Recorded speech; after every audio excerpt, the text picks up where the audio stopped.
Welcome to the African History Network show right here on 910 AM, the Superstation of Future Radio. I'm your host, Brother Michael Imhotep. It is Monday, July 26th, 2021, and we are live. Hope everybody's doing well today. It's been a very, very busy day. I spent most of the day editing video of the past few days worth of shows. I'm almost done. And I was reading articles, keeping up what's going on in the news.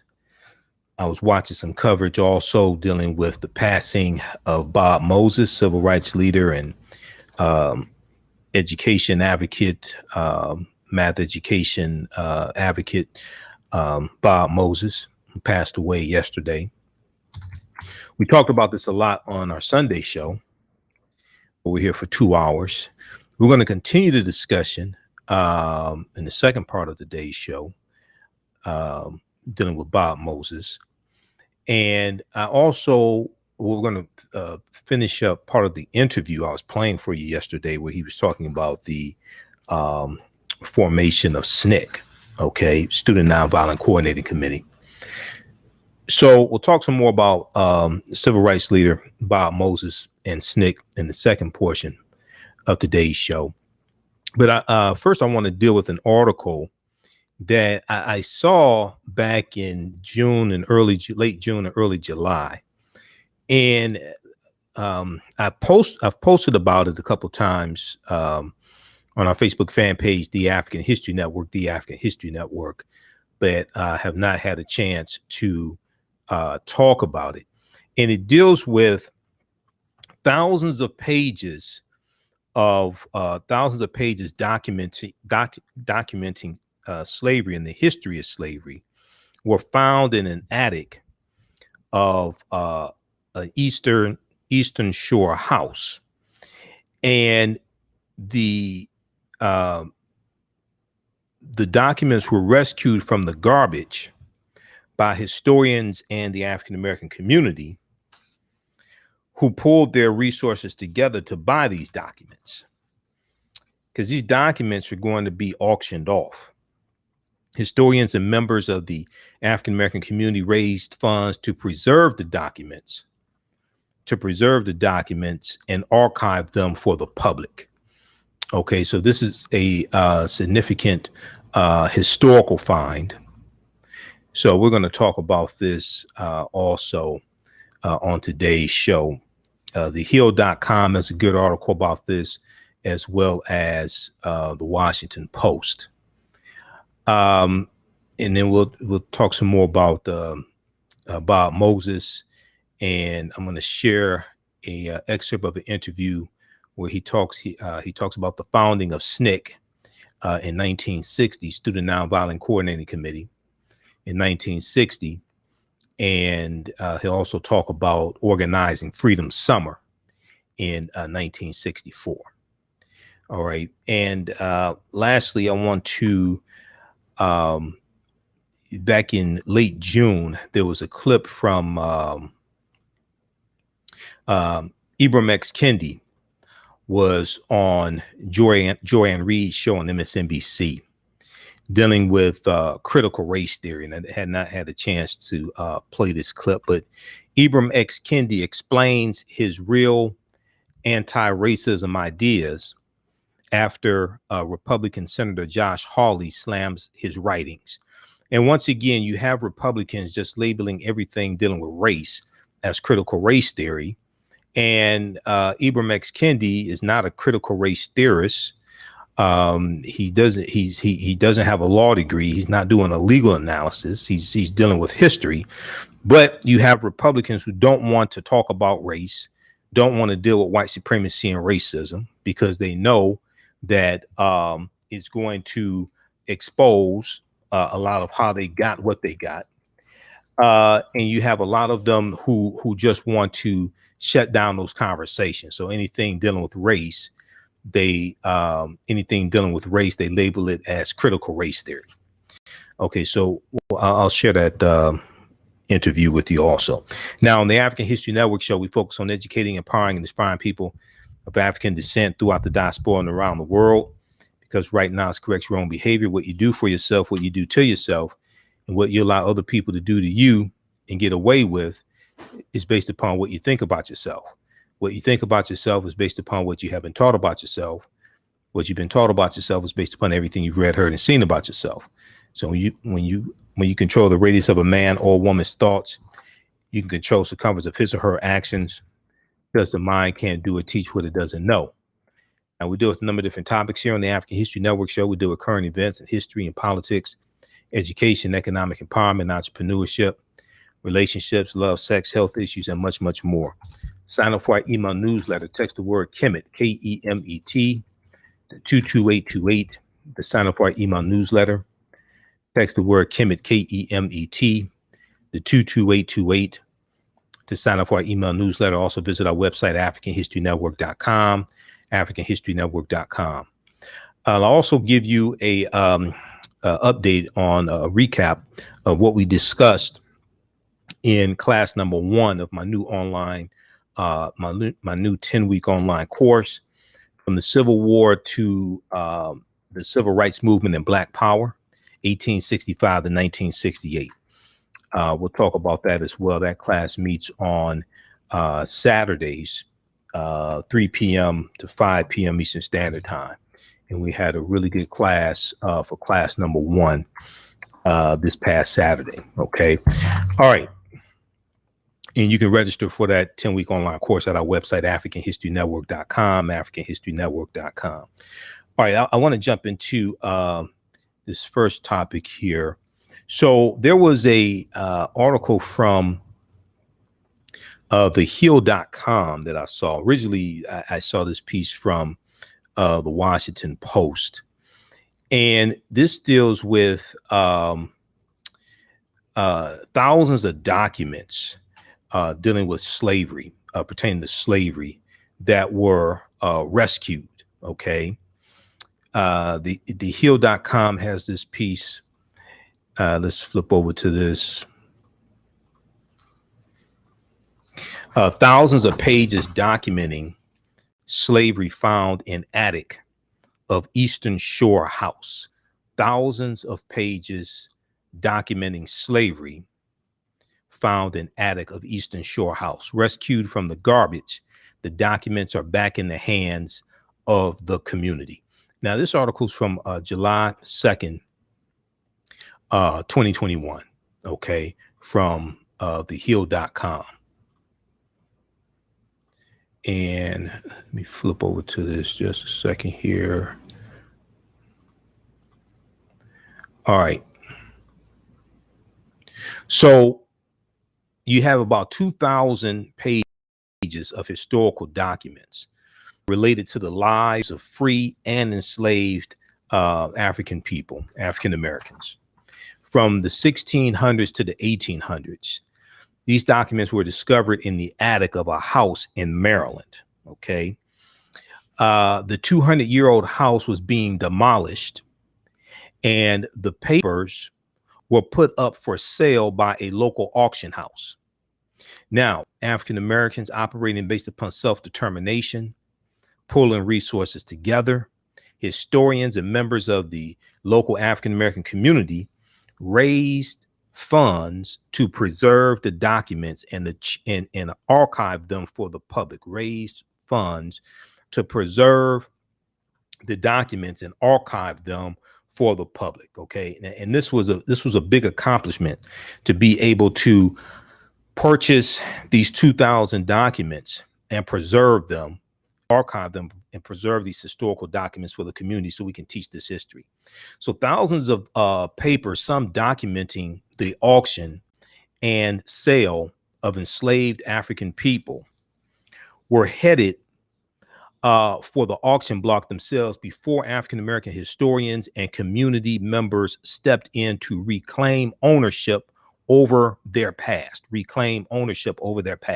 So they're implementing self-determination, second principle of Kwanzaa, Kuji Chagalia. Okay. The 7 principles of Kwanzaa of the Nguzo Saba are not something that we just talk about during Kwanzaa. These are things that we practice and are supposed to practice throughout the year. Okay. Now, it was important Carolyn Brooks, who's a community historian with the Chesapeake Heartland Project, said it was important to the community because this will connect the dots for people and the younger generation to let them know how things were. To move forward, you have to move forward. You have to see what the past was like. To move forward, you have to see what the past was like. Now, about 2,000 pages dating from the late 1600s to the early 1800s were found in a plastic trash bag in the attic of a 200-year-old house near Chestertown, Maryland. Chestertown, Maryland. As owner, and let me blow this up here.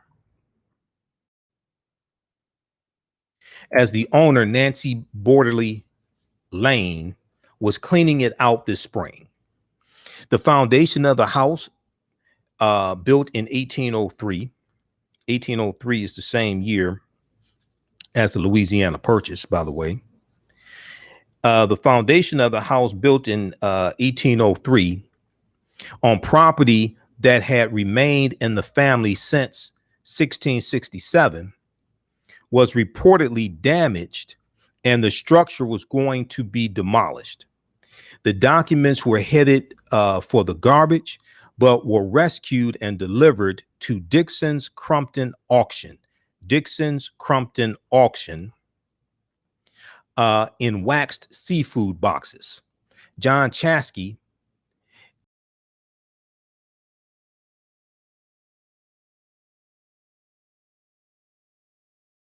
Johnson is a Washington College alum, and he was one of several people who saw pictures of the documents up on the auction house's Facebook page. After moving back to Kent County from Baltimore, Darius Johnson became part of the Chesapeake Heartland Project at Washington College in collaboration with the Smithsonian's National Museum of African American History and Culture and local partners. For him, these documents could not have shown up at a better time. Darius Johnson said, "This project has started to give me pieces of myself and who I am, and it's something I could not be more grateful for. This project started to give me pieces of myself and who I am, and it's something I could not be more grateful for." Now, Darius Johnson also works with a local home ownership initiative for low-income residents, many of whom are African American. Now, among the papers was a contract taking over a 50-acre farm originally purchased by Solomon Wilson, a free mixed race man in 1802. Tying in the historical narrative has been critical because I want the people of Kent County to know that just a generation or two away, our people owned something. Just a generation or two away, our people owned something. And within that generation or two, we lost that. It's not that far out of reach. It's attainable, Darius Johnson said. In this period of time, and we're coming up here on a break, this period of time, 1802, 1803, this is a few decades before where we start the new 10-week online course that I teach, From the Civil War to the Civil Rights Movement and Black Power, 1865 to 1968. And this is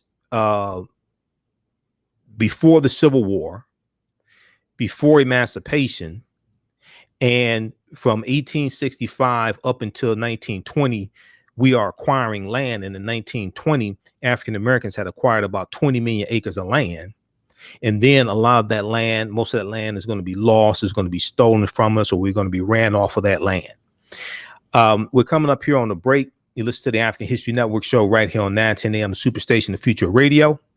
I'm your host, Brother Michael Imhotep. We'll be back in a few minutes.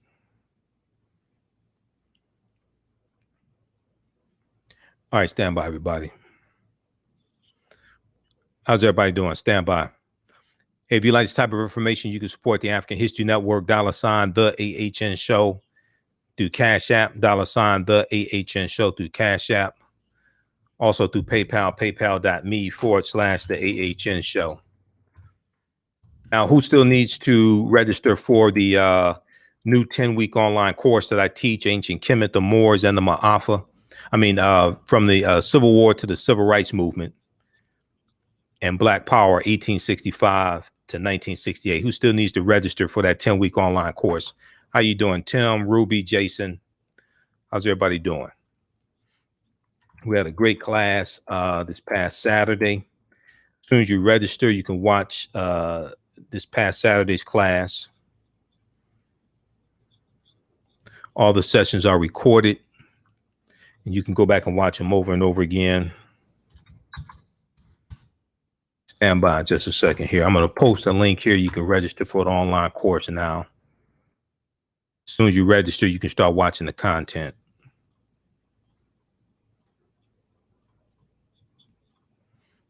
All right, there's the link right there.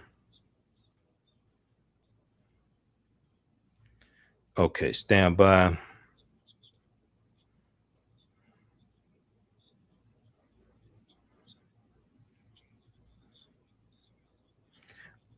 All right, everybody share this broadcast on your social media platforms. We're back from break in 3 minutes. I think they have to give. I think the radio station has to give an update on the Olympics also.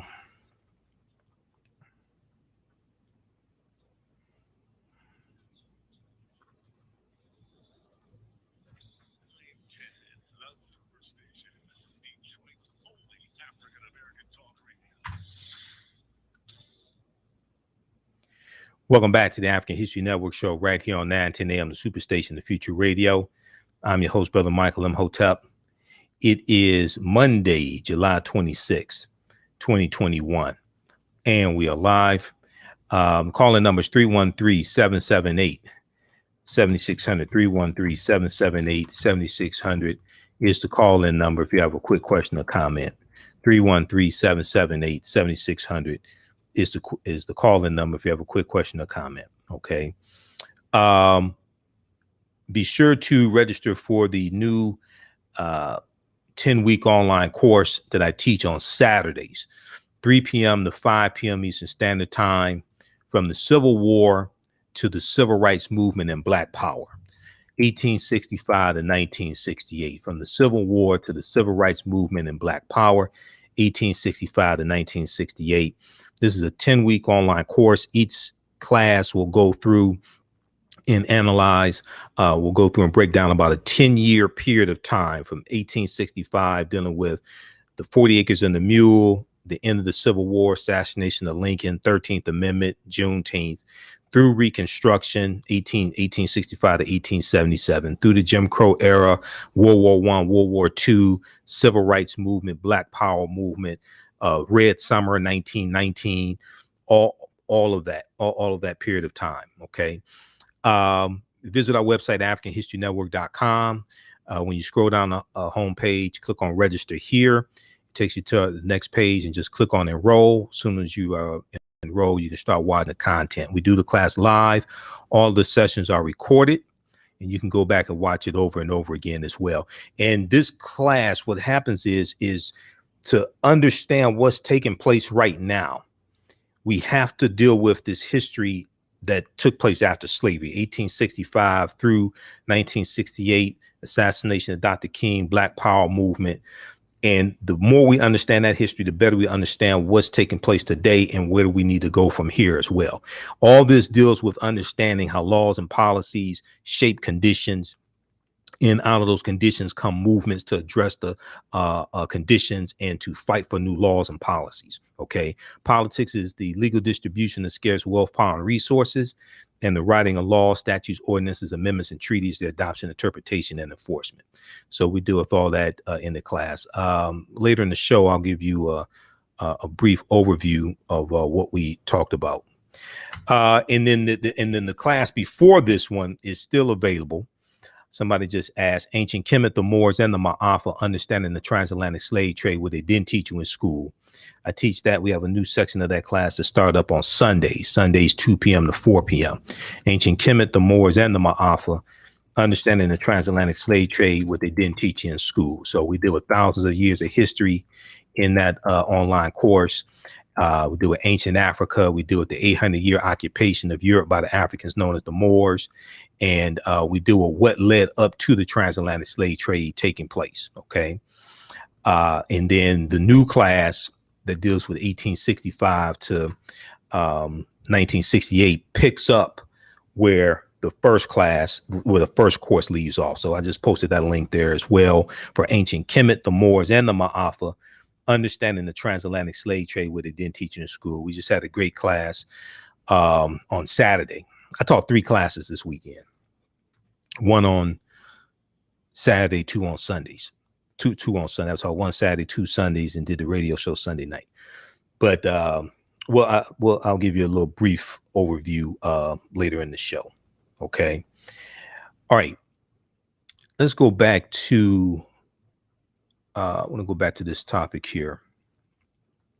This is an article from thehill.com. Thousands of pages documenting slavery found in attic of Eastern Shore house. Thousands of pages documenting slavery found in attic of Eastern Shore house. Okay. This is from July 2nd, 2021. And I had posted about this story a few times on our Facebook fan page, the African History Network, but we've just been so busy here, and we were covering Haiti and different things like that. Didn't have a chance to talk about this story. So tying in the historical narrative has been critical, because I want the African-American people of Kent County to know that just a generation or two away, our people owned something. And within that generation or two, we lost that. It's not that far out of reach. It's attainable. And this was Darius Johnson, who's an alum of Washington College. Now, Nancy Borderly Lane owned the home that these documents were found in. And she did not know how the collection of documents from several different families that were interwoven through marriage ended up there, or how long it had been there. But while she may not have recognized their significance, members of the African-American community did recognize the significance, and they banded together with the college to raise funds and purchase the entire collection. Okay, so they weren't trying to hashtag their way to what they wanted. They put together a plan and raised the money to buy it. They put together a plan. Okay. Now somebody posted here, what they say, give us reparations or something like that. Okay. Explain to me the process to get reparations. Somebody posted, what did they say here? Let me look at this here. Just give us reparations or something. Give us reparations, period. Okay. Explain to me the process. Reparations is a legislative process. Explain to me the process to get reparations. I'll wait. Members of the African-American community did understand the significance, and they banded together with the college to raise funds and purchase the entire collection. Now, Washington College alumnus and trustee Norris Commodore, who is the first African-American from the local community to graduate from the college, and after whom part of the collection has been named, he and his wife, Terry, were among several Black donors that pitched in to buy the whole collection for a price in the 5 figures. So I haven't been able to find out exactly how much they bought it for, but it's in the 5 figures, okay, in the tens of thousands. He told the Nancy Borderly Lane told the Washington Post, quote, "I love it. History should be acknowledged. I love it. History should be acknowledged." Now, Part of what makes documents so rare is that these were ordinary families, said Adam Goodhart of the Starr Center for the Study of the American Experience at Washington College. Small farmers, shoemakers, or carpenters, rather than the elite or wealthy plantation owners. Adam Goodhart said, quote, "These were people for whom slavery was smaller scale, in a sense more intimate. These were people for whom slavery was smaller scale, in a sense more intimate. But I think these documents make it clear that the system was no less cruel." Now, several documents record the sale of enslaved African men, women, and children. Others, such as a financial statement for a young white child, reveal more subtle cruelties, such as the purchase of fabric, shoe, and school books she made on income from the stolen labor of three enslaved workers. At the same time, the documents also contain stories of free African Americans, free African people, some who escaped slavery, and even their relationships with white landowners. Now, Airlie Ringgold Johnson, who's a community historian with the Chesapeake Heartland Project, said, quote, "When you talk about history in this area, it's colonial history. When you talk about history in this area, it's colonial history, which is white history, and then Black history is always separate. Hopefully, at some point, this country will get to the point where it can recognize that history is history and combine the two stories." Well, I don't know. That sounds good, Airlie, but you got these idiots out here who don't know what critical race theory is, and they're labeling everything dealing with racism and systemic racism and the history of slavery. They want to just lump all that into critical race theory because they don't want to teach it because they're afraid the truth is going to get out. So that does sound good, but that means we got to vote a bunch of these idiots out of office. Now, Airlie Ringgold Johnson, I think they misspelled his name, Ari Ringgold Johnson, who is related to Darius Johnson, went to the auction house to comb through the documents with Goodhart. Her own family history in the area dates back to at least the 1800s, but the record stopped there. Okay, she should say she. Quote, there's a lot of American history that's still tucked away in people's attics, including some incredible African American history, because African American history in particular wasn't really valued by historians and cultural institutions until recently, Goodhart said. It was considered to be extraneous. So these kinds of documents that show the ordinary everyday workings of enslavement were considered either to be unimportant or in some cases to be actively something to be suppressed, especially by descendants of families of enslavers, Now, they were lucky enough to get these documents. You have this information that's trying to be suppressed right now in Republican dominated state legislatures, where they're passing laws to restrict what can be taught about the history of slavery, what can be taught about systemic racism, things like this. So there's a concerted effort to suppress this type of information. Because once you start dealing with this history, then you're going to start dealing with the laws and policies that were put in place surrounding the history. And then you're going to see, you're really going to understand how systemic racism works. You're going to see how slavery is rooted in the U.S. Constitution. Okay.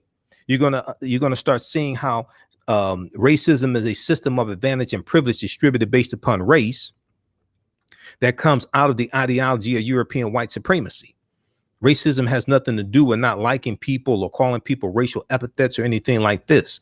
Racism is a system of advantage and privilege distributed based upon race, which comes out of the ideology of European white supremacy. And then politics is the legal distribution of scarce wealth, power, and resources, and the writing of laws, statutes, ordinances, amendments, and treaties, their adoption, interpretation, and enforcement. Okay. All right. So TC Cook posted here. TC's been watching my show. TC said it takes 218 votes from the House of Representatives and 60 votes from the Senate. Yeah, it takes 218 votes from the House to get any bill passed in the House of Representatives. And it's going to take 60 votes to get most bills passed in the Senate, including any reparations bill. It's going to take 60 votes. There's only 50 Democrats in the House of Representatives, 48 plus 2 independents, Senator Angus King of Maine and Senator Bernie Sanders of Vermont, who caucus with the Democrats. If all 50 Democrats vote for any reparations bill, whether it's HR 40 or any reparations bill, you need 10 Republicans to vote for it. So all the people say reparations now, reparations now. Explain to me how you get that. Name me 10 Republicans that are going to vote for reparations. They don't exist. Name me 10 Republicans that are going to vote for reparations. They don't exist. This is why I said before, we're not going to hashtag our way to reparations. You have to understand strategy. And you have to understand the process. You have to understand law to actually bring this into existence. And then if you look in the House, if you look at HR 40, go read HR 40 at congress.gov. Go read HR 40 at congress.gov. That's where you go read all the bills coming out of the House of Representatives in the U.S. Senate. There are 190 co-sponsors of HR 40. There are 190 members of the House of Representatives who signed on to support HR 40 and vote for it. All of them are Democrats. No Republicans in the House support HR 40. Now, you still short 28 in the House, but you got a better chance of getting 28, getting the 218 from the Democrats than you do Republicans. Because right now you got 190 Democrats in the House that support it. You have 0 Republicans. I can tell you right now, you don't have any Republicans in the Senate, not even the black Republican, Senator Tim Scott of South Carolina, because he's already said he's not voting for reparations. Well, the black Republicans not going to vote for reparations. How many white Republicans you think going to vote for it in the Senate? 0. So this is why we have to understand the process. You got to vote. You have to keep people in office that support these bills that we advocate for, vote people out of office who are voting against these bills, and vote more people into office who support these bills. It's a number game. It's math. We don't understand the math. We keep coming up with slogans. We don't understand the math. We don't understand the process. All right. Then the other thing is we have to learn how to make legal arguments based upon reparations. That's why it's important to understand the Amistad slave ship case of 1841, that and the fact that the international transatlantic slave trade was abolished in 1808, January 1st, 1808, because the U.S. Congress passed the law March 2nd, 1807 to abolish the international transatlantic slave trade, which is based upon Article 1, Section 9, Clause 1 of the U.S. Constitution, which was debated in 1787 at the Philadelphia Convention. And in the U.S. Constitution, it stated that the earliest that the international transatlantic slave trade could be abolished was 1808. So they abolished it in 1808, and they entered into international treaties that abolished the international transatlantic slave trade, which means the bringing in Africans into the country to enslave them.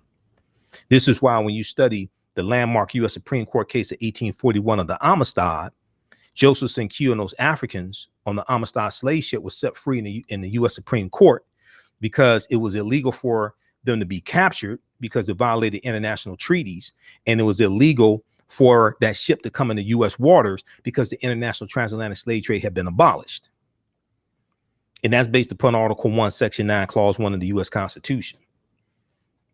So a legal argument for reparations is based upon the fact that from January 1st, 1808 until July 1860, when the Clotilda came into Alabama, all those Africans brought in were illegal and violated federal law. In their court cases to back this up, including the U.S. Supreme Court case of the Amistad 1841. Those are legal arguments for reparations. No, very few people are arguing that because they don't study history and don't understand law. They're talking about we worked for 246 years and didn't get paid. Well, when you study the history of slavery in this country, where'd you read that slaves were supposed to be paid? It was legal not to pay them. We know it was morally wrong, but it was legal not to pay them. We know it was morally wrong. We understand that. But when you go to lawmakers who legislate, who write laws, when you go to lawmakers, you don't go to argue morality. You go to argue law. If you want to argue morality, go to church. When you go to lawmakers, you go to House of Representatives or U.S. Senate, you go to argue law. The foundation of law in this country is the U.S. Constitution and the treaties. Article 6 of the U.S. Constitution tells you that the U.S. Constitution, all the previous treaties and all the subsequent treaties are the supreme law of the land. You don't go to argue morality. And then when laws get challenged, they get challenged in the court of law. And they get challenged in the court of law based upon the fact that they are, quote unquote, unconstitutional, which means they violate the U.S. Constitution, which means the Constitution is the foundation. And it could be treaties also. You could cite treaties as well. That's fine. Black Freedmen Indian Treaties of 1866. These are legal arguments for reparations. All this other stuff are not legal arguments for reparations. So do some more research. All right, let's continue. This is why a lot of these arguments on reparations I don't get involved in, because a lot of this stuff is just a bunch of simple Simon ass nonsense. And people just trying to elevate social media platforms, and they're not making legal arguments. And when you make arguments for reparations, you have to you want your argument rooted in the U.S. Constitution to defend legal challenges that are going to come. This is why when I interviewed Robin Ruth Simmons, who was the 5th Ward alderwoman in Evanston, Illinois, and Evanston was the first city to put together a reparations program. They did it based upon redlining. The reason why is because Evanston, Illinois doesn't have a history of slavery. Why? Because Evanston, Illinois was founded in the 1840s, and the state of Illinois abolished slavery in 1818. But Evanston, Illinois has a rampant history of redlining. Well, what did they base their proposal on? The city council, what did they base it on? They based it on this 70-page study that was done in 2020 that studied the history of redlining in Evanston, Illinois. And they put together their argument to be able to withstand a legal challenge in court. This is what we talked about when I interviewed her for an hour here on this show. Evanston policies and practices directly affecting the African-American community, 1900 to 1960. See, they did a study. We're not going to hashtag our way to reparations and have empty slogans. It's going to take research and understanding law and understanding the process. All right, let's continue.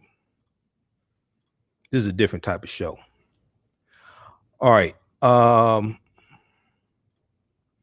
So for the nearly 3,000 Black residents of Kent County, however, the history is deeply personal. Amid the documents, Ari Ringgold Johnson saw the name Wilson, W-I-L-S-O-N, Wilson, a name that ran in her family as well as several others in the Eastern Shore. Sherry Wilson, a free man of color whose name was on an inventory found among the papers, was later convicted and imprisoned under a state law that prohibited any Marylander from circulating inflammatory anti-slavery publications. Okay, now this was a law in the state of Maryland, and you also had that in the District of Washington, D.C., because Francis Scott Key, who in about 1813, 1814, during the War of 1812, wrote the Star Spangled Banner, Francis Scott Key was a U.S. attorney to Washington, D.C. And Francis Scott Key was a slave owner, a wealthy slave owner. And he used his position as U.S. attorney in Washington, D.C. to fight against abolitionists. And there was one abolitionist that he tried to have hanged because this abolitionist was caught with anti-slavery pamphlets. Okay. Then we know when we look at Josiah Henson lived in Maryland, and Josiah Henson was the real life runaway slave who the character of Uncle Tom was based upon in Uncle Tom's Cabin. And Josiah Henson and his family are going to run away from Maryland and go up into Canada. And they're going to be free. And he's going to become a Methodist minister and an educator and work on the Underground Railroad. But he writes his autobiography. And Harriet Beecher Stowe, this white woman named Harriet Beecher Stowe, reads his autobiography. And she reads his autobiography, and she writes Uncle Tom's Cabin based upon, she writes this novel, this fictitious novel, Uncle Tom's Cabin. And the character of Uncle Tom is based upon the autobiography of Josiah Henson. All right. And Uncle Tom was the slave who refused to beat black women. He was the slave who tried to protect the other slaves on the plantation. He would take cotton out of his sack and put it into the sack of other slaves who didn't meet their quota, things like this. Okay. So there was when the novel comes out in 1852, Uncle Tom's Cabin. It becomes an international bestseller, sells 300,000 copies his first year, and it becomes banned in the state of Maryland. And there was a case where you had somebody, I think it was like an abolitionist or something, who was found with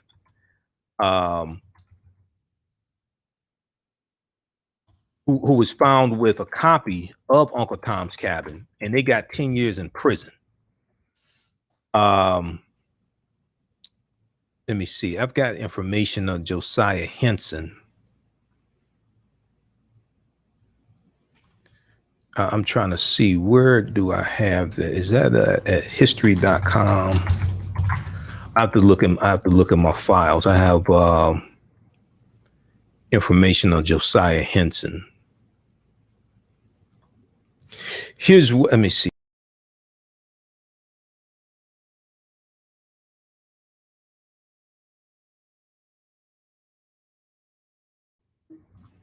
There's an article from Smithsonian Mag about it.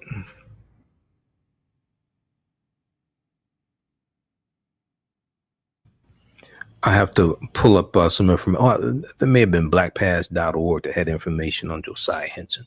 But this article here from SmithsonianMag.com.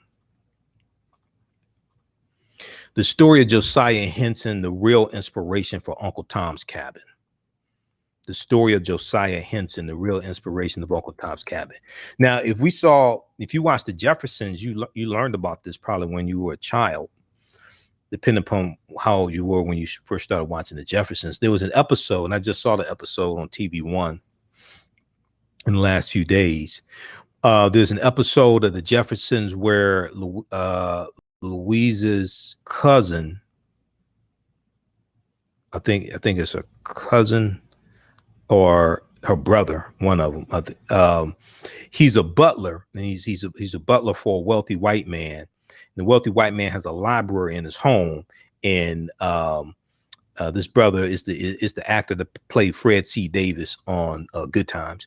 He reads books, and he reads about Uncle Tom and George, and Lionel called his brother the Uncle Tom, and he schooled George on who the real Uncle Tom was, and he starts talking about the history of Josiah Henson. Let's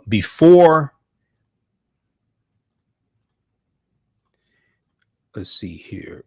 Before there was the novel by Harriet Beecher Stowe, a formerly enslaved African-American living in Canada wrote a memoir detailing his experience. Okay. And she read Josiah Henson's autobiography. That's what happened. Okay. So read this piece here from SmithsonianMag.com, official website of the Smithsonian Institute. The story of Josiah Henson, the real inspiration for Uncle Tom's Cabin. All right. Now let's continue here. We're going to go to clip. We're going to go to clip one in just a second here, Shakita. All right. So Arlie Ringhold went on to say, it's so disheartening. It's so disheartening, actually, when we look at what we fought for, and we've been fighting since we've been in this land to come out of slavery, what we fought for in Reconstruction, Jim Crow, civil rights. And now it's coming back. It continues to go on, the fight that we have in this country. And this is the same thing at the ballot box. It's a continuous process. It's a continuous fight. There are always people trying to take away your gains, take away what you have. So we have to understand the concept of protecting gains, election cycle to election cycle. We have to understand the concept of protecting gains that were made, blocking people who are trying to take gains away and build on top of them. It's a continuous process. Now, taking ownership of our history, much has changed in the centuries since, but the legacy of slavery and systemic racism continues to disenfranchise African Americans. After the police killing of George Floyd in 2020, reignited the civil rights protests, renewed interest in this history has put a premium on such discoveries. In a moment when there's sort of a gold rush on Black history going on, a lot of museums and libraries and universities are discovering that they really need to expand those parts of their collections, and that's wonderful. But it also means that large amounts of money changing hands for Black history and transactions that don't involve Black people at all. It also means that large amounts of money are changing hands for Black history in transactions that don't involve Black people at all.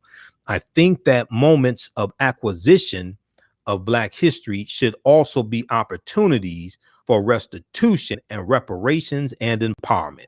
Okay, read the rest of this article here from thehill.com. Thousands of pages documenting slavery found in an attic of Eastern Shore House from July 2nd, 2021. All right. Let's see. Okay, if you like this type of information, you can support the African History Network, $ the AHN Show through Cash App, $ the AHN Show through Cash App, also through PayPal, paypal.me/the AHN Show, paypal.me/the AHN Show. We're here 6 days a week. So this helps us keep doing the research, stay on the air, keep broadcasting, pay some of the bills. Be sure to hit the like button on this video. Follow us on our Facebook fan page, The African History Network, The African History Network, and our YouTube channel, Michael Imhotep, IMHOTEP. Those watching on our Facebook fan page and our YouTube channel, keep watching. We're going to keep broadcasting for a few more minutes. Register for the new 10-week online course that I teach on Saturdays, 3 p.m. to 5 p.m. Eastern Standard Time, from the Civil War to the Civil Rights Movement and Black Power, 1865 to 1968. Okay, this is a 10-week online course. Each class we do and analyze approximately a 10-year period of time of history to better understand how we got to where we are now and what happened after slavery ended. Okay, we do the classes live. All the sessions are recorded. You can go back and watch them over and over again also. And as soon as you register, you can watch class number 1. So we take you through the Reconstruction era. We deal with 40 acres in the mule, Special Field Order number 15. We talked about that in class number 1. Special Field Order number 15, 40 acres in the mule. We dealt with Juneteenth some as well, General Order number 3, June 19th, 1865. We talked about in class 1 what some of the events that led up to the Civil War starting and the formation of the Republican Party in 1854, organized by groups of abolitionists, and President and Abraham Lincoln becoming president-elect November 1860. About 6 weeks later, South Carolina is the first state to secede from the Union, December 20th, 1860. Then you're going to have about 6 other states that are going to secede from the Union going into 1861. You have the Civil War starting April 12th, 1861 with the attack on Fort Sumter. And we talked about the July 13th, 1863 New York City draft riot as well, and how the Emancipation Proclamation of January 1st, 1863 changed the trajectory of the Civil War. And this led to a revolt among poor white men up north. And then there were draft riots in Detroit as well as Boston. When the trajectory of the Civil War changed from keeping the Union together to freeing the slaves, and you had white people up north who were objecting to that because they were saying that the slaves are free, they're going to take our jobs. All right. Those watching on Facebook and YouTube, keep watching. We're going to keep broadcasting for a few more minutes. I'll share part of this interview with Bob Moses talking about the formation of SNCC. Right now, it's correct wrong behavior is not over till we win. Wakanda forever. And we'll talk to you tomorrow. Peace. All right. Stand by, everybody. Here, let me share this. Let me post the link here to this article from Smithsonian Mag about Josiah Henson. Okay. Let me pull up this clip here dealing with Bob Moses. The online course, the new one, from the Civil War to the Civil Rights Movement and Black Power. I do a PowerPoint presentation. We have a PowerPoint presentation, book article. We have articles, book references, video clips. Okay, in that class. So people that were in class number 1 were blown away by the information. All right. So everybody share this broadcasting on social media platforms. We've got Ruby. Who else is here? Loretta, Dave. Just a few of the people watching. So we know Bob Moses passed away, age 86, on Sunday, July 25th. Okay, and we talked about him here on the show. And he's in Eyes on the Prize. I was watching a couple clips of Eyes on the Prize. He's in Eyes on the Prize. And I have Eyes on the Prize. I have the box set of the original Eyes on the Prize series. 1955 to 1965 with the ends with the Voting Rights Act. So Bob Moses helped start the 1964 Mississippi Freedom Summer Project. He co-founded the Mississippi Freedom Democratic Party in 1964. He was born Robert Paris Moses in January 23rd, 1935 in New York City. He was the inspiration for the movie Freedom Song in the year 2000, starring Danny Glover. He also founded the Algebra Project, which taught children algebra and philosophy and problem-solving skills. The Algebra Project. Okay, the project was a 5-step philosophy of teaching that can be applied to any concept. He had a master's in philosophy from Harvard University also that he got in 1957. He was an organizer with SNCC, Student Nonviolent Coordinating Committee. I want to go back to this clip here. This is from the Real News Network. He's talking about the founding of SNCC and working in Mississippi, organizing in Mississippi. Biloxi, Gulfport, Biloxi, Mobile, back to Atlanta. And you'd been in New York. Clearly, there was a black world and a white world, but you'd been in this elite education. But is this your first real drenching in the Deep South? Yeah, this is the first time. I mean, our family once, I know at least once, maybe twice, our whole family when we were young went down to visit Uncle Bill. Right? So how did that feel? What was the impression? Well, I was young. Right? I mean this trip. This now. trip now? Yeah. So I'm a scout, right? I'm also somehow representing this very militant sit-in organization. There's an expectation. So at the bus stop in Atlanta, they're watching to see where I sit when I get on, right? So I sit up front until we get to the Georgia line, and I go back. So when the bus hit Anniston, which is where later the Freedom Rider bus was bombed, the highway patrol guy comes on, but I'm in the back. He can't tell me from anybody else. Right? When I go to Clarksdale, right, Aaron Henry sees me off. They're watching where I sit up front, but nobody else is on the bus. And so, but when I get to Cleveland, Amzie, he's working at the post office. They've actually cut his hours down, so he only works Saturdays, right?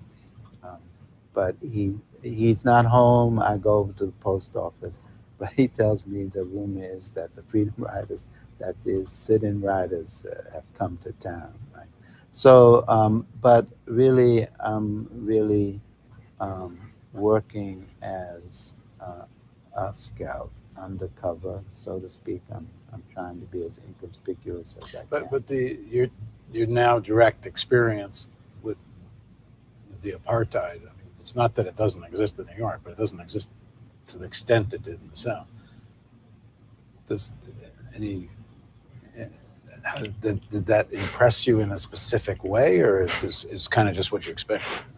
Well, what I'm being exposed to is, and really through Amzie, is the first one who really begins to take me in. I spend several days there. And Amzie is the one who tells us what we should do. Right? I mean, he really is the one that says, he's sitting on, he's compiling the information about voter registration in the Delta. And it blows my mind because I've been to all these schools, but no one, and we're talking about, the Iron Curtain, people are giving lectures at Horace Mann and everybody. Oh, these people have to vote over there in Eastern Europe and everything. And nobody ever said anything about this congressional district in Mississippi, which is 80% black in terms of eligible voters, that has never sent a black person to Congress, right? So it just blows my mind. And Amzie is plotting how we're going to, and he sees the sit-in movement and the youth energy. He's the only one on that whole trip who really sees that the energy is there now to take on Mississippi. Right?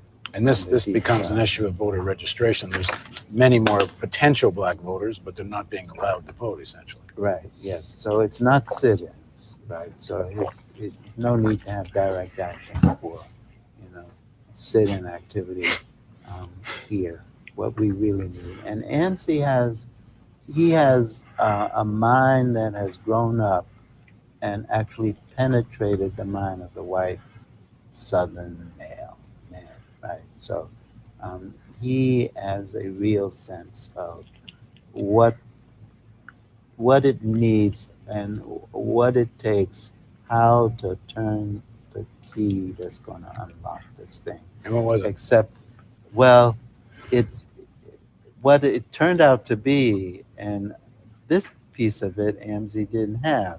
It turned out to be the National Democratic Party structure. Well, we're going to pick up this whole issue of voter registration and the Democratic Party and the fight within the Democratic Party as we continue Reality Asserts Itself with Bob Moses. Please join us for the next segment on Real News Network. All right. So that was an excerpt from an interview with Bob Moses from June 22nd, 2014, from the Real News Network. Okay, that's on their YouTube channel. You can check that out. And we'll play another segment on tomorrow's show. How you doing, Loretta? Okay, now Amzie Moore. Amzie Moore was a NAACP leader there in Mississippi. Amzie Moore was born September 23rd, 1911, passed away February 1st, 1982, raised in Grenada County, Mississippi. Amzie Moore brought SNCC, Student Nonviolent Coordinating Committee, into Mississippi. In fact, he put voter registration on SNCC's table. As Bob Moses, who first met Amzie Moore during a 1960 Mississippi trip years later, quote, Amzie was the only one I met on that trip, giving the student sit-in movement careful attention, aware of all that student energy and trying to figure out how to use it. Aware of all of that student energy and trying to figure out how to use it. So Amzie Moore is saying we need to direct this towards organizing African Americans to register to vote and secure the right to vote, protect the right to vote. Now, Amzie Moore was born on September 23rd, 1911 in Grenada County, Mississippi. The family sharecropped and grew vegetables. The family sharecropped and grew vegetables to stretch their furnish, the $10 a month they borrowed from the landlord to live on. His mother died when he was 14 years old, leaving him to fend for himself. He went as far as the 10th grade in school, the highest grade offered at his high school. Okay, 10th grade. He started working at the post office in 1935 and used his solid income to build a house, becoming the first African American in Bolivar County to receive a federal home loan. Now, in 1940, Amzie Moore was drafted in the U.S. military, and that opened his eyes. Growing up in the South, he had believed that African American subjugation was God's will. Growing up in the South, and see, you're dealing with a whole different mentality in the South because you grew up in it, and that's just the way it was. So you had some people who just thought, even though they may have wanted something more, you had some people that didn't think it was possible because that's what they had known all their life. In 1942, this is during World War I, Amzie Moore was drafted in the U.S. military, and that opened his eyes. Growing up in the South, he had believed that black subjugation was God's will. He said, quote, I think what God did with me was put me on a ship and send me around the world, end quote, Amzie Moore reasoned. He went on to say, and let me, quote, and let me live in different environments and be in contact with different people, and to really and truly find out what was behind it, because I certainly didn't know, end quote. Now, after what Amzie Moore remembered precisely as, quote, 3 years, 6 months, and 18 days, end quote, of service, he returned to Mississippi enlightened with new understanding and commitment. His time in the service had taught him that, quote, people are just people, end quote. And this was going to be the experience of a lot of African-American men who served in World War II, went overseas, got to experience life outside of the South. Some of them had not been out of the South in their life, got to experience life out of the South, out of this country, right? And realize that in other countries, was France or something like that, but in other countries, even though you had some racism, it wasn't like the US. I'm not talking about Germany. I'm not talking about Germany, but they got to experience something. So then coming back home after World War II ends, you have a lot of these men and women who are getting involved in the civil rights movement. And they're coming back home and saying, we want all of our rights now. The same thing that happened after World War I. Brothers came back home after World War I. They said, we want all of our rights now. We want first-class citizenship now. But the same thing happened after World War II. One of those people who had that idea was Medgar Evers, because Medgar Evers fought in World War II. He was in Normandy, June 6, 1944, D-Day in France. Okay, he was one of the almost 2,000 African Americans in France on D-Day. Okay, and he comes back home and gets involved in the NAACP, becomes the first field secretary for Mississippi for the NAACP. He wants to desegregate University of Mississippi. Okay, he wants to enroll in their law school. Medgar Evers.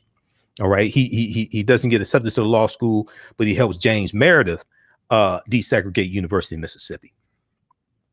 Okay, witnessing firsthand that African Americans were in no way innately inferior, and now able to imagine words of possibility, Amzie Moore went to work challenging the racial order of the South. He helped found the Regional Council of Negro Leadership in 1951 and became president of the local branch of the NAACP. In 1954, he opened a combination service station and cafe in Cleveland, Ohio. Quote, when I got through with it, people came, white people, black people, everybody came, he remembered, for refusing to put a colored only sign up. Local whites cut off his access to credit. He kept his brick home well armed and at night brightly lit with floodlights. Like I said, we own guns also. And if it had not been for Negroes with guns, there would not have been a civil movement. Now, let me see something here. I think that's Cleveland, Mississippi.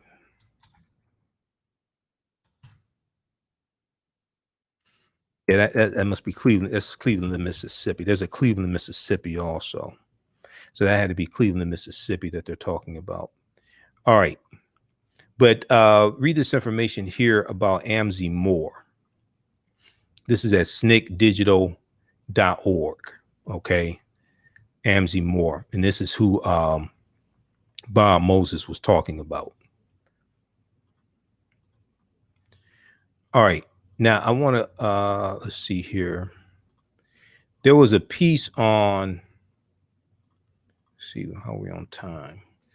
Okay, there was a piece on MSNBC that I saw.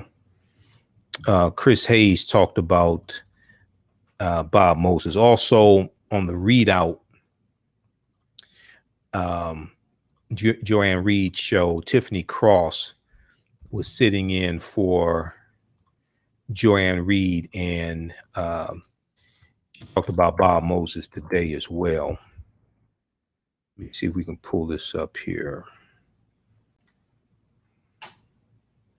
Then with Bob Moses. Okay.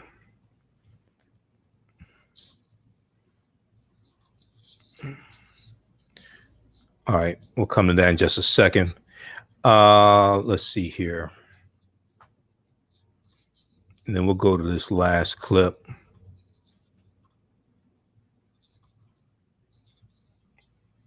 All right, let's go to this clip here. This is about legend of the movement, the story of civil rights activist Bob Moses.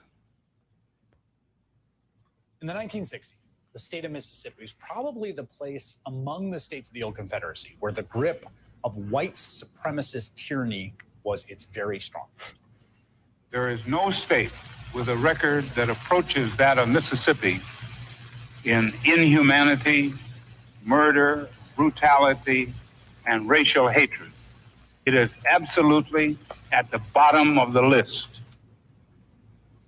Because of that, a lot of the main civil rights organizations thought that it was terrain that was too difficult to sow the seeds of equality in. They were starting in other places. But there were workers, civil rights workers in Mississippi, incredibly brave activists and organizers who began to attempt to push for black equality in Mississippi, as others had done across other states in the South. And when they did so, the forces of violent oppression came down especially hard in Mississippi.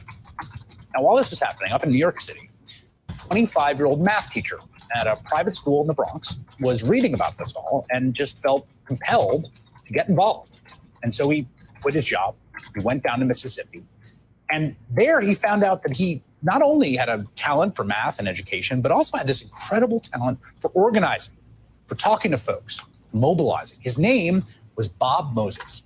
And in 1964, this soft-spoken math teacher with a master's degree in philosophy from Harvard would become the principal organizer of the Freedom Summer Project, an effort to dislodge the state of tyranny by initiating voter registration drives. We hope to send into Mississippi this summer upwards of 1,000 teachers, ministers, lawyers, and students from all around the country who will engage in what we're calling freedom schools, community center programs, voter registration activity, research work, work in the white communities, and in general, a program designed to open up Mississippi to the country. People did come, and so did the violence to meet them. In the summer of 1964 alone, Mississippi journalist Jerry Mitchell reports Klansmen had killed 6 people, shot 35 others, and beaten another 80. The homes, businesses, and churches of 68 Mississippians associated with the civil rights movement were firebombed.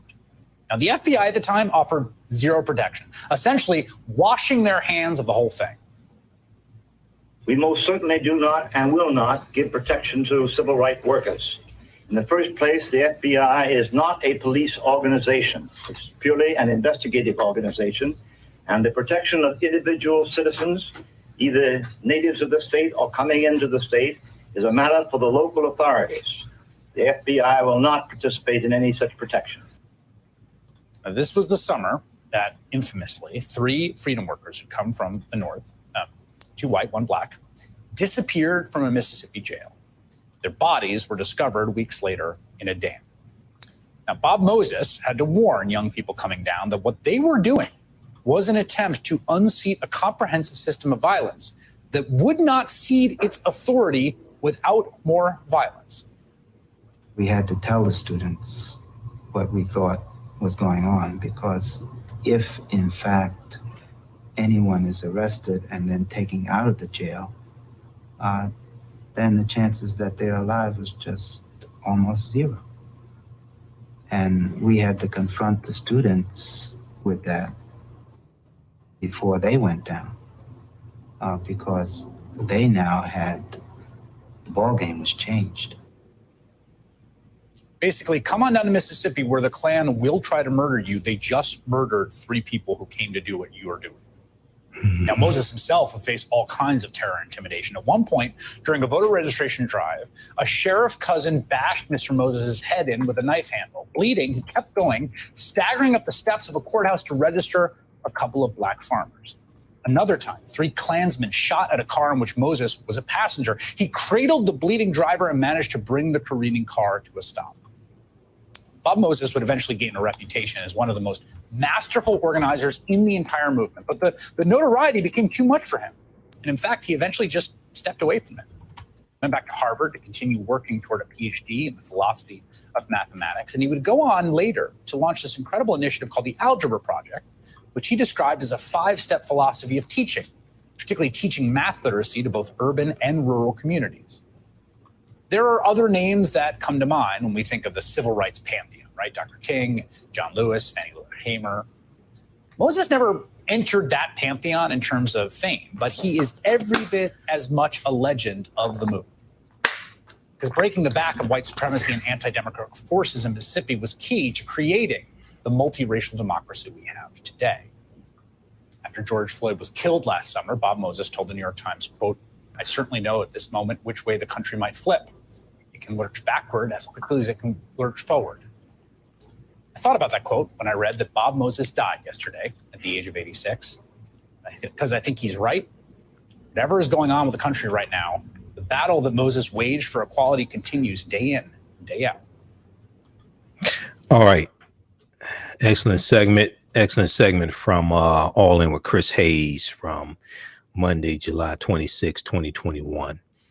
I want to look at this piece here from snicdigital.org, Student Nonviolent Coordinating Committee, snicdigital.org, on Bob Moses. Let's look at this here. So Bob Moses, born January 23rd, 1935, passed away July 25th, 2021. Bob Moses said the sit-ins, he was raised in Harlem, New York. He said the sit-ins woke me up. He recalled Harlem, New York, recalled Harlem, New York native Robert Bob Moses, discussing how his involvement with Southern struggle began. When he first arrived in Mississippi in the summer of 1960, there was no student movement in the state. Bob Moses was sent by Ella Baker to find students from the Deep South to participate in a SNCC conference, Student Nonviolent Coordinating Committee, SNCC conference, that October 1960 in Atlanta. SNCC's voter registration efforts began when Bob Moses met Cleveland, Mississippi NAACP President Amzie Moore, who we just talked about, Amzie Moore, one of the people Ella Baker had put him in contact with. Amzie Moore decided to attend the October conference and placed the idea of voter registration on SNCC's table. And here's a picture of him, Martha Prescott, Mike Miller, and Bob Moses, right, do voter registration work in the Mississippi countryside. This is in 1963. Okay. This is from Memories of the Southern Civil Rights Movement. Now, Moses, and let's see here. Okay. Bob Moses learned of the denial of Black voting rights from his discussions with Amzie Moore. Bob Moses said, quote, "I was taught about the denial of the right to vote behind the Iron Curtain in Europe. I never knew that there was denial of the right to vote behind a cotton curtain here in the United States."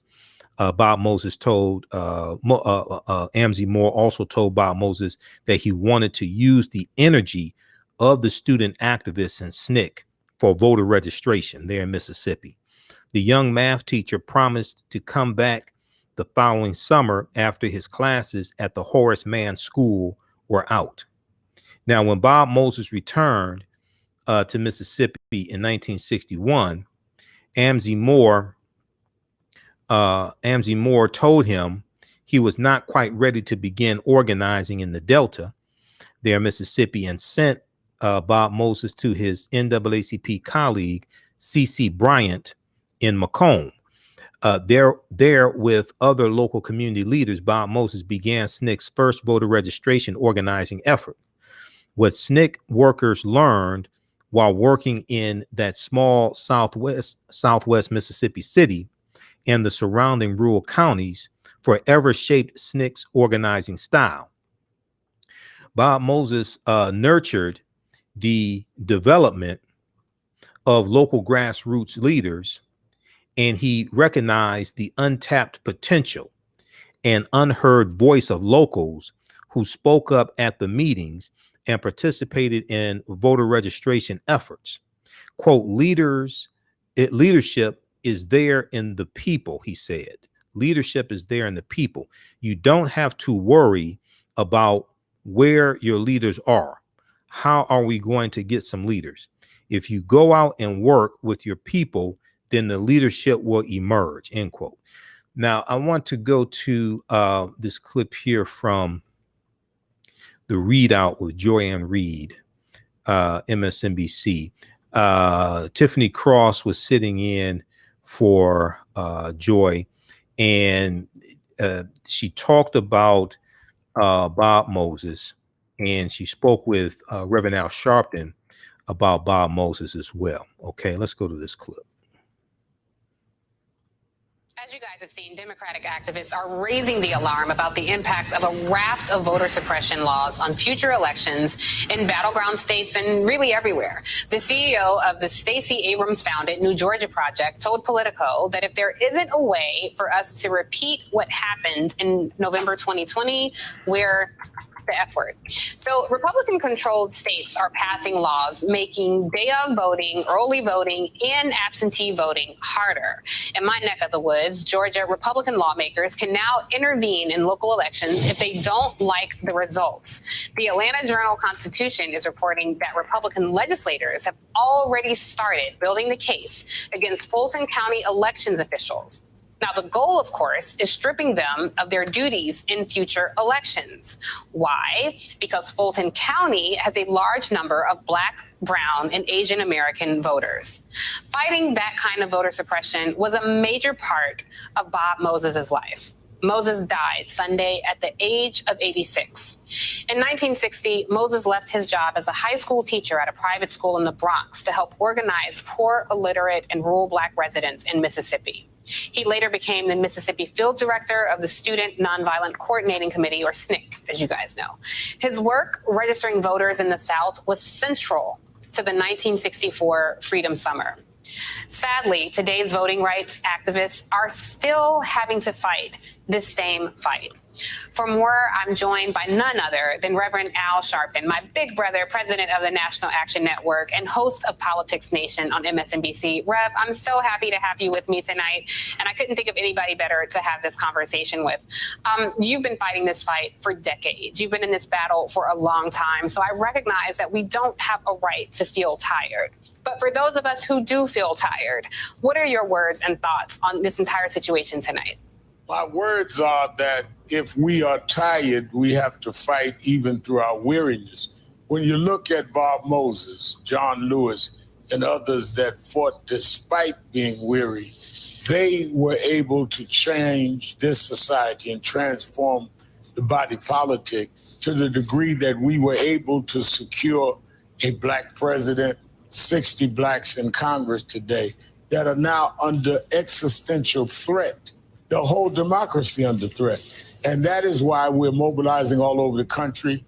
We're having a national march on voting rights on August 28th, the 66th anniversary of Emmett Till's death, the 58th anniversary of the I Have a Dream speech by Dr. King, Martin Luther King III, Andre King, myself, and others are working with SEIU for that march.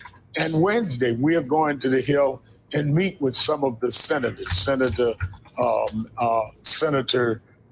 Graham and Senator Manchin, as well as Speaker Pelosi. And we're going to the Martin Luther King Monument with some of those Texas legislators that are in Washington because they want to make sure Texas doesn't get a quorum to continue these battles that they're waging to suppress our vote. So we can't stop. We must, in many ways, pick up that baton and keep fighting. Yes, we're tired.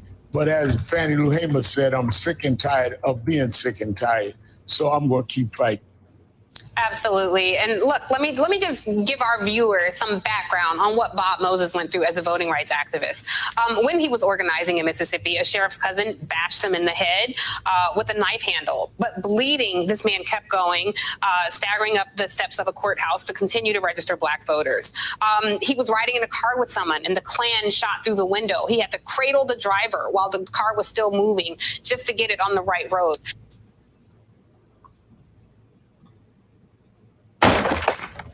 All right, stand by. The clip is Clip was buffering. Okay, I think that was the end of that clip. Okay, that was the end of that clip. They only have a segment of it, but here at msnbc.com. But yeah, that's some more information dealing with Bob Moses. Bob Moses was a soft-spoken. He wasn't weak. He was soft-spoken, and he's underrated, understated. Okay. But he was a powerful organizer. We talked a lot about Bob Moses on yesterday's show because we had 2 hours on Sunday nights. So we talked about it on yesterday's show. So go back and watch yesterday's show. All right. Let me squeeze in this last piece here. This is from the Readout with Joanne Reed. Let me cue this up because this is from June 28th, 2021. And I've been meaning to talk about this, and we kept running out of time. So let me cue this up.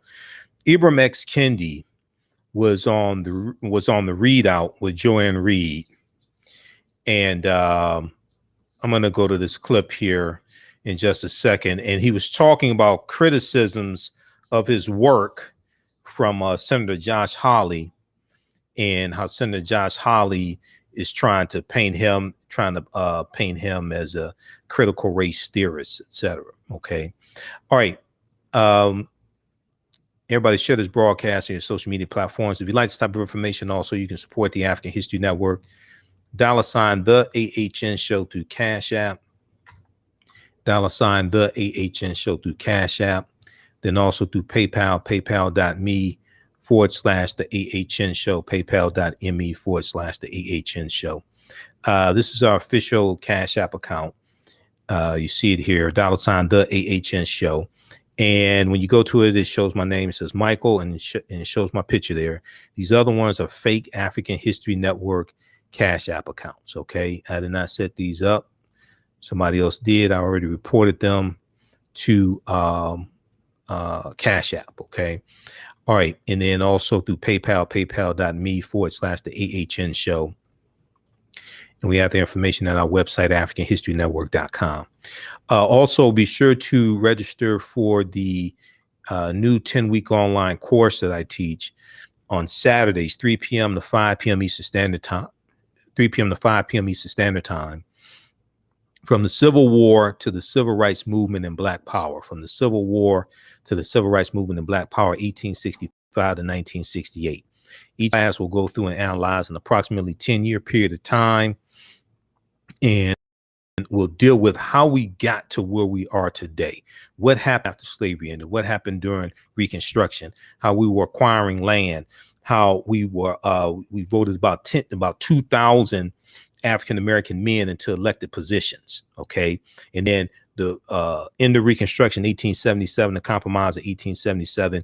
And we see a reversal of a lot of this progress. Okay. And then we see that the height of economic empowerment of African Americans is going to be in about right around 1920, when we own somewhere around close to 20 million acres of land.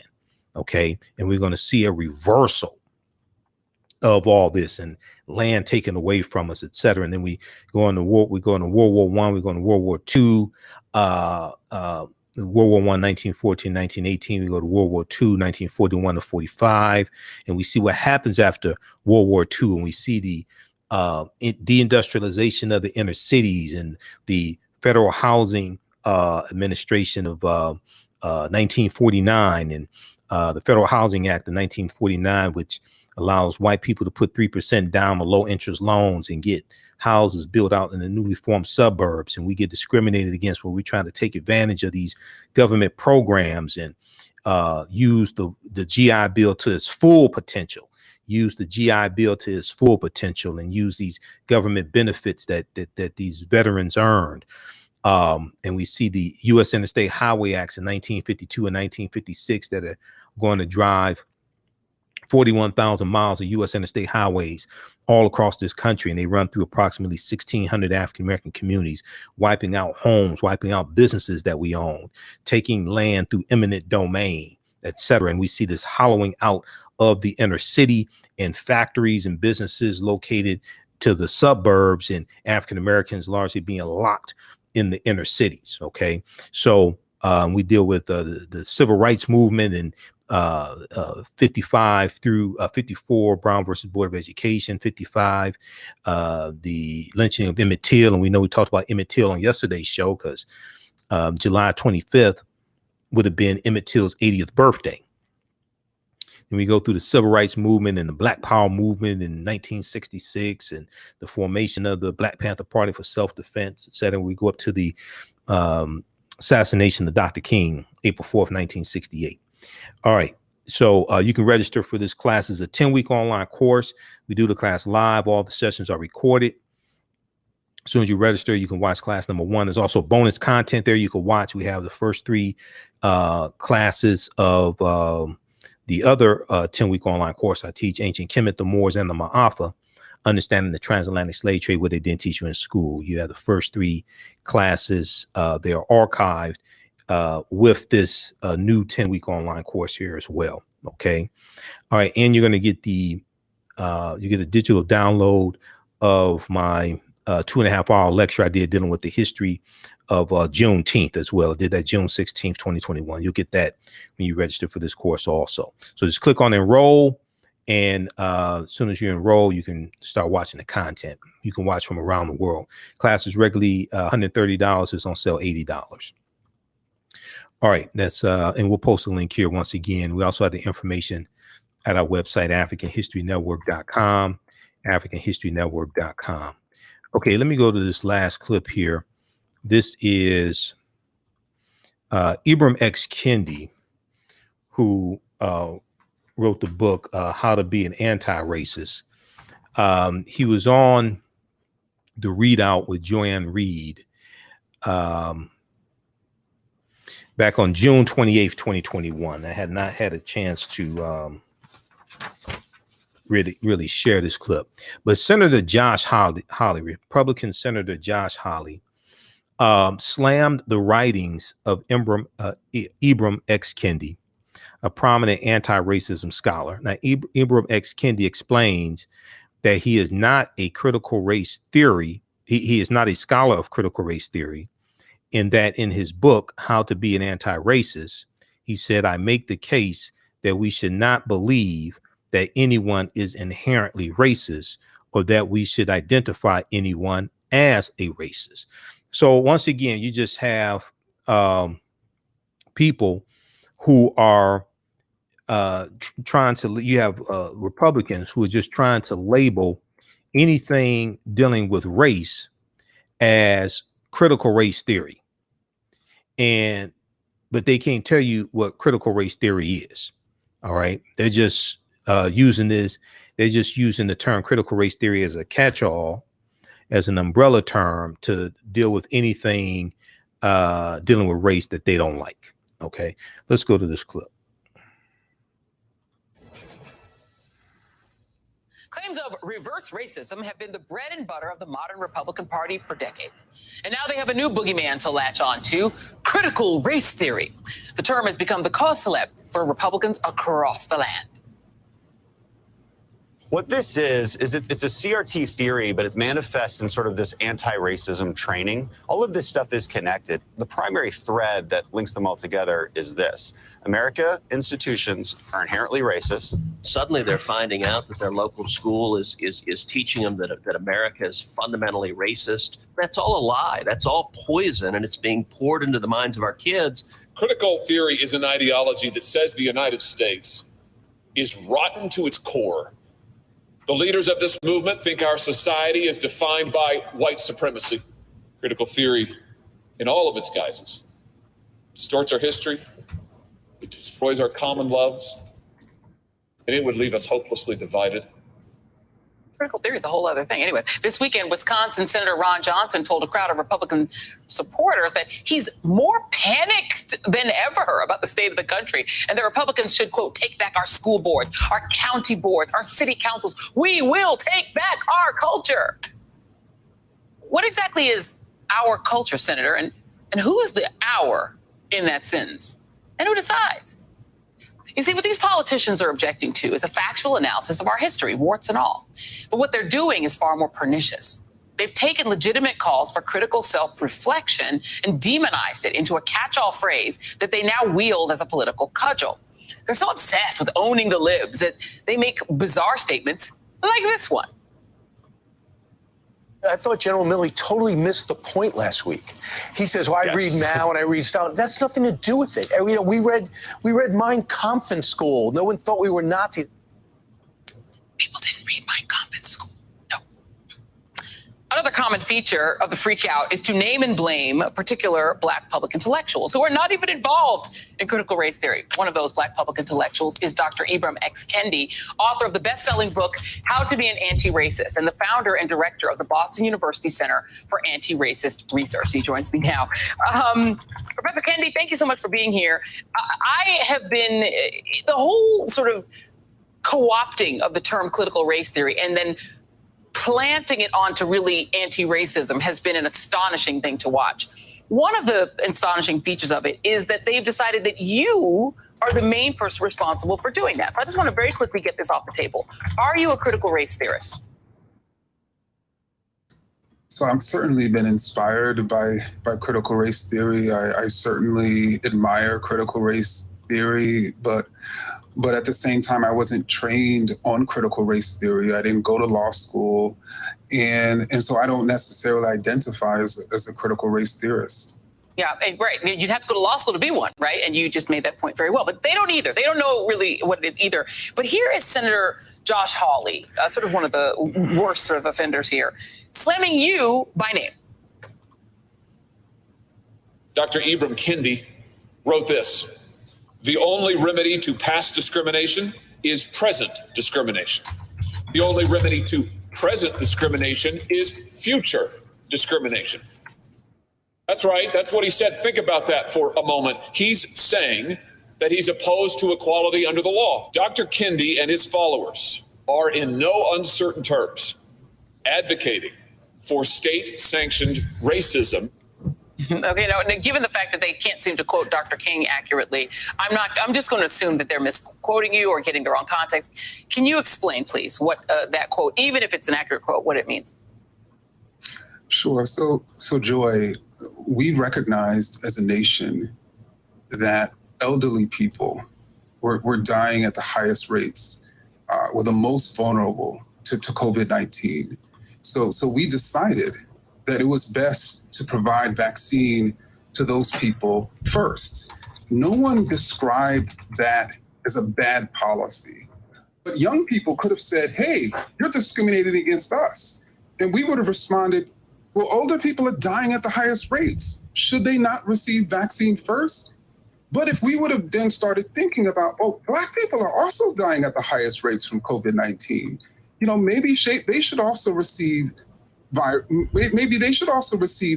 first. Maybe we should have a system in which those who have the greatest needs are provided with what they need, but they call that reverse discrimination. They call that discrimination. They're against that. How are we going to create equity and justice for all if we're providing the same resources to middle-income people as we're providing to billionaires? Yeah, but this is the same theory under which they have gone after Black farmers receiving benefits when they have only 14% of the land at this point. They've been stripped of their land.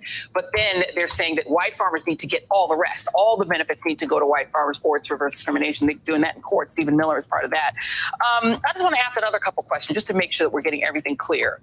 Do you believe that white Americans are inherently racist? Oh, I do not. And indeed, in How to Be an Anti-Racist, I make the case that we shouldn't believe that anyone is inherently racist, or that we should identify anyone as a racist. And I make the case that racist isn't a fixed category. It's a descriptive term that describes what a person is being in any given moment based on what they're doing or saying. And so if a person is saying Black people are lazy, they're being racist. But in the very next moment, they're advocating a policy that creates justice and equity for all. They're being anti-racist. Okay. And do you know of any schools that are teaching that white Americans are inherently racist? Have you ever heard of any school that's teaching that anywhere? I haven't. And indeed, I would speak out against that school if it was doing it. And we now know that one of the groups that is under attack from the same people who are attacking you are the military, particularly military generals, including the Secretary of Defense and the Joint Chiefs of Staff Chair, General Milley. He's now been attacked by Donald Trump, Matt Gaetz, who never served and probably wouldn't have the guts to serve for 10 seconds, nor would Tucker Carlson, nor would Laura Ingraham. They've all gone after him. Bill Kristol has called that out as sort of ground level fascism. He said Trump voters are pro-military. Why are Trump and Carlson attacking the military? But the attack is on woke generals, the brass, and disloyal citizens in charge. It's an attempt to appeal to aggrieved troops and vets and to divide the military and subvert civilian control. It's a classic move from the authoritarian playbook and also from the fascist playbook. But what do you make of the fact that that people like Trump wanted to use the military to attack Black Lives Matter protesters specifically? He wanted them, and Milley refused, by the way. They got a cussing match. He said, I'm not doing that. But that they don't believe that the military should study whether there are racists and white nationalists in the military, because some of those folks attack the Capitol. What do you make of that dichotomy? I mean, I think it's pure sort of insanity that's presented as logic. And the fact of the matter is American armed forces have a white supremacist problem, and the leaders have recognized that, and those leaders have decided that the way in which you address that issue is by teaching people to be anti-racist, by teaching people to recognize the racial groups as equals. And it's fascinating, and we've learned this year that the Republican Party isn't pro-cop, because if they were pro-cop, they would have responded differently to the Capitol insurrection. And certainly we're showing now they're not even pro-military. These are wedges and terms and constructs they use and they lie about them just as they lie about anti-racism and critical race theory and the 1619 Project. And your book really took off after the George Floyd murder, and so did Robin DiAngelo's book, White Rage, or I believe that's the name of her book. Do you think that that the right is using the George Floyd movement and the fact that white Americans saw what happened to George Floyd and said, oh my God, we need to question whether or not there is structural racism in our society, that's what this is about? This is about white Americans having woken up to what happened to George Floyd, and now the right wants to stop that. I mean, if you're an elected official, if you're a white elected official who has been instituting policies that have harmed the majority of white Americans, and all the while you've been convincing those very white Americans that you're fighting for them, that you're instituting policies that help them, that you're teaching them that the cause of their pain are people of color, you're not going to want them to wake up. You're not going to want them to understand racism, because then they're going to see you as a problem and vote you out. There you go. There you go. And if you're anti-racist, think about what that says that you actually are. Ibram X. Kendi, I'm so glad you could be here, author of How to Be an Anti-Racist. Thank you. All right. So that was the readout, Joanne Reed, MSNBC. Excellent interview there. That's from June 28th, 2021. Ibram X. Kendi explains his real anti-racism ideas after GOP Senator Josh Hawley of Missouri slams his writings. Let's see here. Okay. So we'll post a link here to that interview at msnbc.com.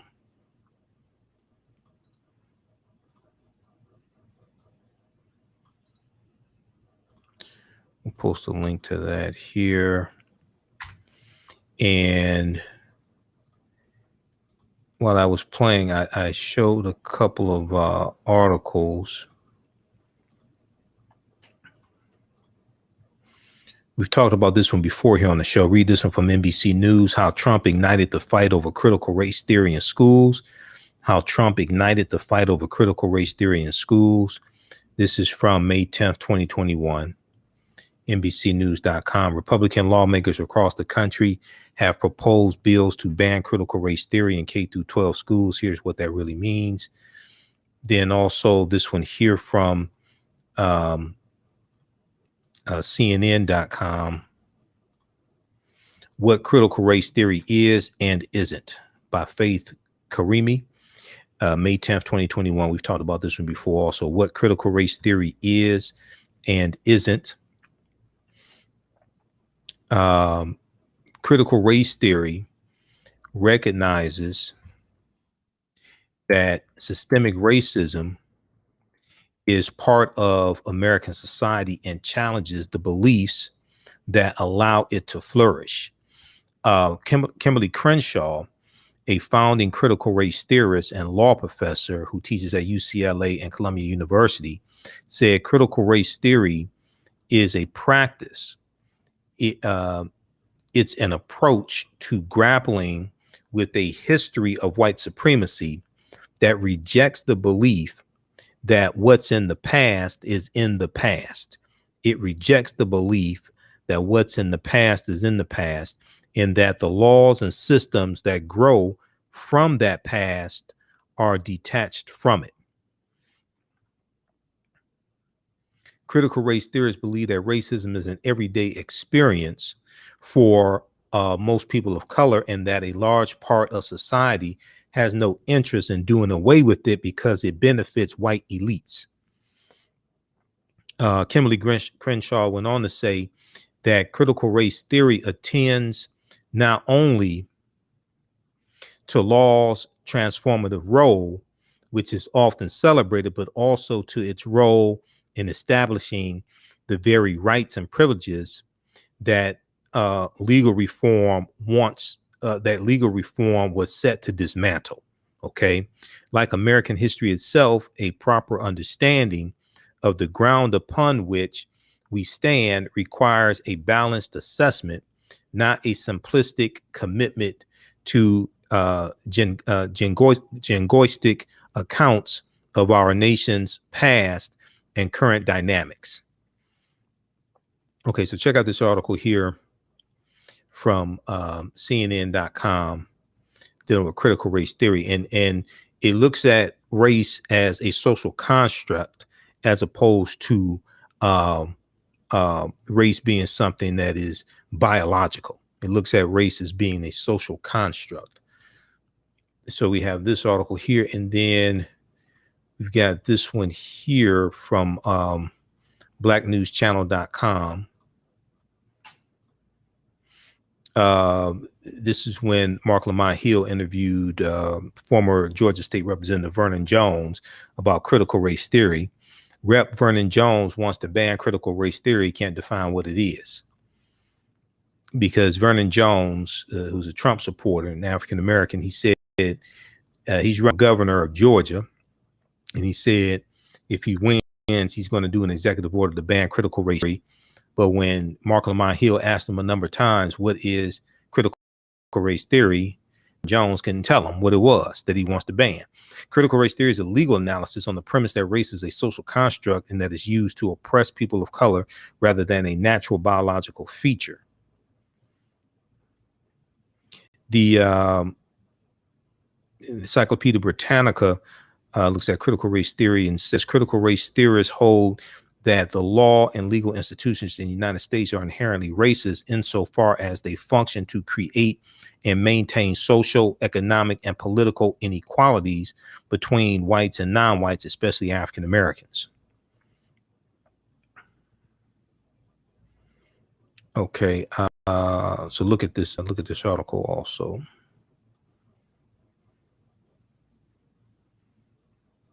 And then there was one, this other one, one from NBC News. This was the big article they did. This is like a 17-page expose. We talked about it here on the show before, and this deals with right-wing organizations funding conservatives taking over local school boards and using critical race theory as a premise to take over local school boards. Critical race theory battle invades school boards with help from conservative groups. Critical race theory battle invades school boards with help from conservative groups. In towns nationwide, well-connected conservative activists and Fox News have ramped up the tension in fights over race and equity in schools. This is a huge 17-page article from June 15th, 2021. All right, so check that out from NBCnews.com. All right, look, we have to get out of here. Thanks for tuning in. We're here Monday through Friday, 11 p.m. to midnight Eastern Standard Time, Sundays, 9 p.m. to 11 p.m. Eastern Standard Time. Follow us on our Facebook fan page, The African History Network, The African History Network, and my YouTube channel, Michael Imhotep, IMHOTEP. All right. Be sure to register for the new 10-week online course that I teach on Saturdays, 3 p.m. to 5 p.m. Eastern Standard Time.